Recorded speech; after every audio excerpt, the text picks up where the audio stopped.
Hi folks, welcome back to the second video lecture in this module. So this time we're going to talk a little bit about exercise, but really the role of vitamin supplements and ergogenic aids because those are the other topics that we cover in this module. And I just want to clarify a couple things for you as far as how these things work. So your book again does a really good job talking about exercise, what its role is. This picture here is very, very useful because it really shows everything it does. It doesn't, for example, we think about, oh, it can build muscle or it can make us lose weight. We forget about things that exercise also does. It strengthens, for example, bones and joints. Just applying weight to the body really helps with that activity as far as making bone material more dense. So again, exercise is a holistic idea. In other words, the whole body idea. It does many things for us, including improving our mentality, our outlook, our immune system, slows the aging process. Extremely important for overall health. I do want to take a few minutes to talk about the importance of weightlifting, especially for people trying to burn fat. So if we look at these different activities, this is one of these, this is the next slide I'm going to show you.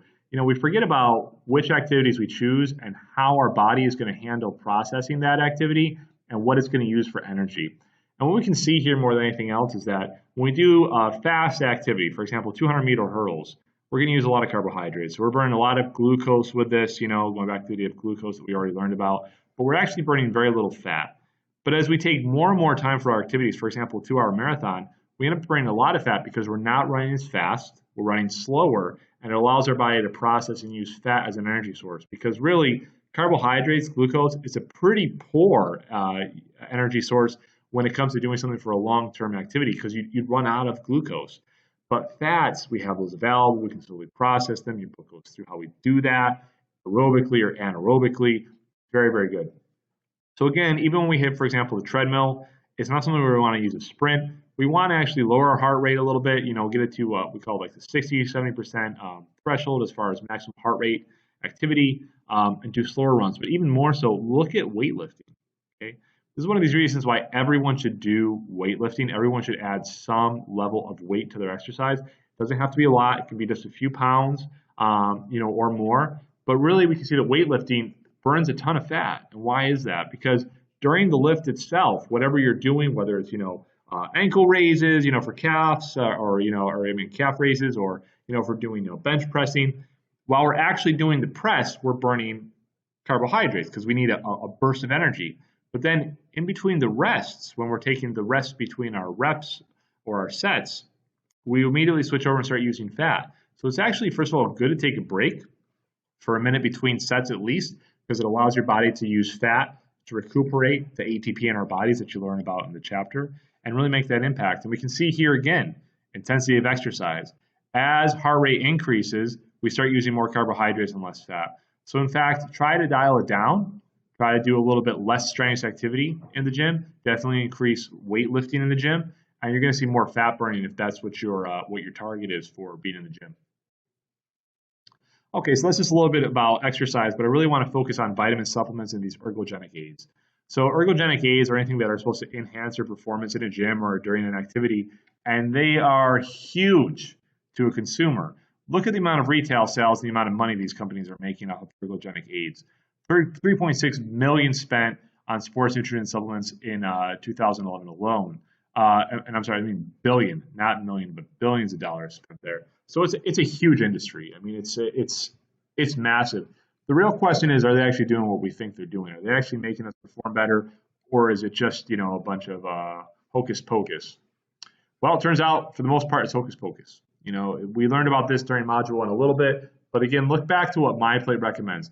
Ergogenic aids are drinking water, getting electrolytes. So sometimes Powerade or Gatorade can play a role here that's important, and then just adequate carbs, balanced, varied diet consistent with MyPlate. Protein amino acid supplements are not among the aids that are recommended because of what they can do to your body. You can get these things from protein alone all the time. And dietary supplements should never be used to meet a dietary shortcoming. This is what we call the insurance idea, and I'm going to talk to you about that in a little bit. So the same as we learned before in Module 1, the idea here is be skeptical about what these different aids are telling you until it's been scientifically validated. You'll find that they are not for the most part, and there's really no magic bullet to improve training routines or sports technique. Amino acid supplements are one of these things we have to be really, really concerned about. So these are called branched chain amino acids. Branched chain amino acids are fine, but when you take them in a powdered form, it can create what we call an amino acid imbalance.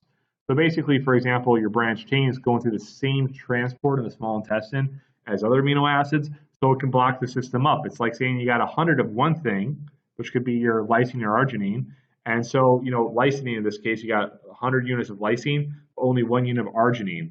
So it's very likely that lysine is going to get through that turnstile and arginine is going to be left behind. That's the danger of all these amino acid supplements. Again, you don't need to take them. You're going to get plenty of these amino acids just from eating a balanced diet with a protein source. The other thing is they're very expensive, $14 for 12 ounces. That's a low price. A lot of these things cost about 50 or 60 bucks when you go to GNC, etc. They have a disagreeable odor and flavor. And the solution, of course, is just get them from whole foods. Again, what I mean by whole foods, I mean, good protein sources, whether it's meat-based or plant-based, totally fine. Canada has already banned individual amino acid supplements because they know they're dangerous. Ergogenic A's themselves have a very rich history. We can see here $18 billion spent in 2007 on sports and weight loss supplements. They have a lot of things that have absolutely zero benefit. Artichoke hearts, bee pollen, freeze-dried liver flakes, gelatin, ginseng, these things don't do anything for us. We can see here the substance or practice, what the rationales, but the reality. I really do recommend you take some time and look at this table and also this table. Look at what these different things are and what the reality of that thing is. If it really does offer benefit, or if it's just a bunch of quackery.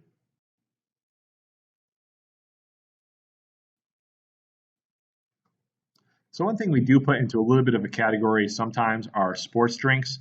Sports drinks in this case, electrolytes, supplements with water added to them. That's what you really want to look for. It's only recommended to take these things like Gatorade, Powerade, when your activity is more than 60 minutes in length. If you're going for a 30-minute run, you don't need Gatorade or Powerade. It only really comes into play when you're going to start running for more than 60 minutes, or if you're doing an activity like, for example, soccer or football that's lasting a long period of time. And that's because it helps do a couple different things. It supplies electrolytes, so it's going to keep that sodium balance correct because you're going to drink water otherwise. And if you're just consuming a little bit of water for a 45-minute activity, not a big deal. But longer term, if you're doing like, for example, marathon or half marathon, you do want some sodium coming back into your diet and potassium coming back into your diet to make up for the electrolyte balance, so you make sure that's okay. It helps to delay something called bonking. And bonking is an effect where basically, and if you ever experienced this, it's when the glucose levels start getting drastically low in the body, you can't think straight, you start feeling rubbery, the body is about to fail. And what it comes back to a lot of times when we think about exercise, when we think about different athletic performances, it's important to keep in mind your body is actually a machine. It's a bio machine. And so it's only going to function if it has all the different components it needs to make its functioning work. So it needs glucose, it needs electrolytes, it needs them in certain amounts. It needs to have not too much acid buildup or lactic acid buildup so the enzymes can function. If any of these things go wrong, the system fails and you fall down. All that's part of bonking. So bonking is when things start getting fuzzy, you can't concentrate and focus during the exercise. It could mean that your glucose level is getting drastically low and it's time to stop the activity and instead replenish. Again, not recommended for less than 60 minutes. And then, of course, be careful with overconsumption of water because of hyponatremia, which we learned in the last video lecture. Now, what about supplements in general? So we've talked about ergogenic A's, but what about all these vitamin supplements, the multivitamins and things we see being advertised to us as consumers? Well, more and more studies are coming out that really show that these vitamin supplements, unless they're prescribed by a doctor, which is different. Remember, if it's prescribed by a doctor because somebody's pregnant or because of iron deficiency or because of like an anemia or because of osteoporosis, that's completely different. But just deciding to consume a multivitamin or take a vitamin supplement that's provided over the counter can be somewhat dangerous. We can see here that many studies are now coming out, 2.4% increased risk of death by those taking multivitamin or other supplements. And I'll let you read this. The lectures are always dropped on Blackboard for you. You can read this and go back to the article itself. Here's another one. Vitamin E tied to prostate cancer risk study finds. So in other words, you consume vitamin E, it increases your risk as far as developing a long part of prostate cancer. And we see here, people tend to think of vitamins as innocuous substances, almost like chicken soup. Taking a little and it can't hurt. This study shows that it's not true.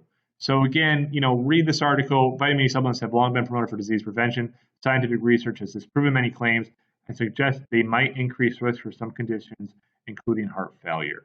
So vitamin supplements, in fact, should be taken very seriously. It can be dangerous. It's not something that's just taken innocuously, especially something like vitamin E. If we think back to what we learned in the chapter, it's an oil-soluble vitamin, so it can somewhat bioaccumulate in the body. Here's another one. British study finds vitamin supplements may increase cancer risk. If the findings are correct, 9,000 in every million users of such vitamin supplements will die prematurely as a result of taking something they think is good for them. So it can put you in a higher risk category. And especially, for example, if somebody does have cancer and they're taking certain vitamins while they're having chemotherapy, it can be very deleterious. It's one of these things, again, where it could offset the effect of the chemotherapy and not fight the cancer well. So again, for anybody that's undergoing chemotherapy, they need to talk with their doctor and say what they're taking, if they're taking any supplements. Sometimes people think it's not important to tell their doctor they're taking a multivitamin, but it's always important to tell your doctor about any medication you're taking, and a multivitamin supplement is considered a self-medicating process. Beta carotenes, for example, vitamin A, etc., increased risk of lung cancer in smokers. And so really what it does down here is it shows you what these different vitamin supplements do and what they may do for you. This is just another thing to show. It's the end of popping vitamins, but we still see them pop up all the time. Taking certain extracts, in this case, it's maitake mushroom extract. People started taking mushroom extracts a couple years ago thinking that it could help the immune system. It turns out it could have the opposite effect. It can create immune complications. It can create myositis conditions inside of patients as well, especially with those predisposed to autoimmune disease. So again, not something to be taken without the recommendation of a doctor and underneath their care. Here's how it gets even worse with supplements. They may not actually have what they claim to have. So we can see here, different companies now are taking, supplements, and they're testing them to see whether they even contain the ingredients they think that they contain. And you can see that the play out here, as far as herbal supplements, only two companies, 100% authentic, but then all the other companies, herbal products from these two companies, contain none of the ingredients they even said that they contained. They were all fillers, weeds. Dr. Baker, one of the people that helps with this process, calls supplement regulation the Wild West. All right. Most consumers have no idea. There's few safeguards in place for these vitamin supplements. It's sort of like this. If you had a child who was sick and 3 out of 10 penicillin pills were fake, everybody would be up in arms. But it's okay to buy a supplement where 3 out of 10 pills are fake. I don't understand it. Why does this industry get away with that? So again, it's the idea that they're selling you a product, they're telling you it's a certain supplement, it's not even there. The product they're telling you is in that pill isn't even present. It's something opposite of that. This is a problem. Here's another article that came out. Herbal supplements filled with fake ingredients investigators find. Here's a link to it. The study was completed by the New York State Attorney General's office. You can see, and it breaks down GNC, Target, Walgreens, Walmart. They basically walked in, took products off the shelf, and began testing them. And you can go through that and see what's actually in them. Contaminants: allium, rice, wheat, palm, daisy, houseplant found in supplements. It's all filler. So what it really comes down to is the following. Why do we take supplements? So I would really recommend you read this article or look up vitamins as a belief-based science. And it's very important to think about it. So why do we take supplements to begin with? Why do people begin to consume these multivitamins? Well, what it really comes down to is, let's think back to when maybe you started first taking a supplement, or somebody you know started taking a supplement. A lot of times we get exposed to them as children. So it's something that we start consuming because our parents give it to us, like a Flintstone Kids supplement. And then it's something we just sort of keep on doing as an adult. So the first part of vitamin taking a lot of times is just routine and ritual, something you've done for a long period of time and you don't want to stop doing it. But there's another part of this as well, and that's the belief that it's almost like an insurance. What if I didn't eat well today? What if I haven't been eating well lately? The supplement's going to probably make sure that I have everything I need in my diet. And again, that's a slippery slope, because again, we don't want people to rely on supplements to get the different things they need in a diet. It's whole foods that really provide that. And even when it's taken in a supplement form, remember, it may not contain what we think it contains. It could contain something different. And so a lot of different vitamin supplement companies recognize, and they've done research to show that the same things that people have as far as religious beliefs are very, very similar to vitamin taking.